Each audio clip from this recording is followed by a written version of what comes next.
Hello! Mr. Contrado here. At ang pag-uusapan natin ngayon ay ang paglipat ni Miss Regine Velasquez Alcacid mula sa Ka-Heart Network patungo ka Family Network. Ilang buwan ding pinag-usapan ang paglipat niya. Kaya ngayon naging pinal na. Kapamilya na nga talaga si Miss Regine. Matagal din siya naging reyna ng GMA. Pero alam namin taga GMA, malungkot kayo ngayon.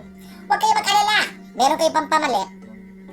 Kung may Asia's Nightingale, may Asia's Songbird, pwede naman kung Asia's Chicken, Asia's Penguin, o di kaya level up na natin, Asia's Eagle. Kasi dati natalo ko yan si Miss Regine Velasquez. Umuwing luhaan yan sa akin. Sa basketball nga lang. Hey, pero anyway, ABS-CBN, maraming salamat yung idol namin. Maganda ang pag-welcome, red carpet. Ako kahit mante lang pwede na ha. Sabihin ko lang sa'yo. Pero anyway, ABS naman. Huwag niyo mo na ipasok si Regine sa ang probinsyano. Ano na lang magiging role niya doon? Kriminal?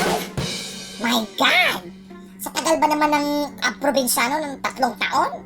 May naiisip pa ba kayong maging karakter ng mga pumapasok ng mga artista doon? Ay my God. Pero anyway, Miss Regine, ang alam namin, isa sa mga dahilan ng paglipat mo ay ang iyong asawa at ang balita namin ay malaki daw ang kontrata mo. Sana ay hindi ka magsisi.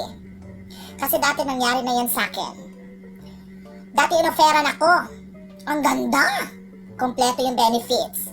May SSS, may pag-ibig, may maternity leave. Eh hindi naman ako nabubuntis. Pero my gosh, hindi ko kasi binasa. Janitorial contract pala yun. My God, sa 2 taon, 15 floors ako na mag-isa. Naglilinis. Kaya payo ko lang sa mga pumipirma ng kontrata dyan. Basahin yung maigi. Pag hindi kayo marunong bumasa, huwag na kayong pumirma. Okay? Panghuli. Miss Regine Velasquez, alam naming kapamilya ka na, pero malay mo, sa darating na panahon, babalik ka rin ng GMA. Yung nasabi nila, never burn bridges. Kasi pag ikaw, nagsunog ka ng tulay, huhulihin ka talaga, gaga ka. Kulang na nga yung budget ng DPWH, tapos magsusunog ka pa ng tulay? Hello? Wag kayong ano.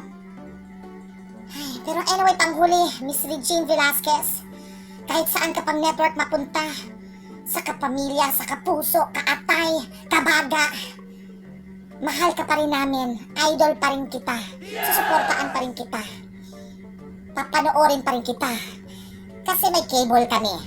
Kasi minsan kasi yung ABS-CBN, hindi clear yung signal nila. Ewan ko ba kung ano meron dyan.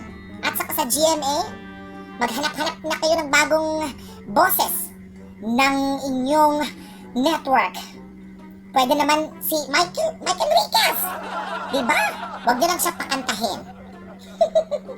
But anyway, ganyan na talaga. Lipat-lipat yung mga artista. Ako nga, kahit ako naguguluhan ako eh.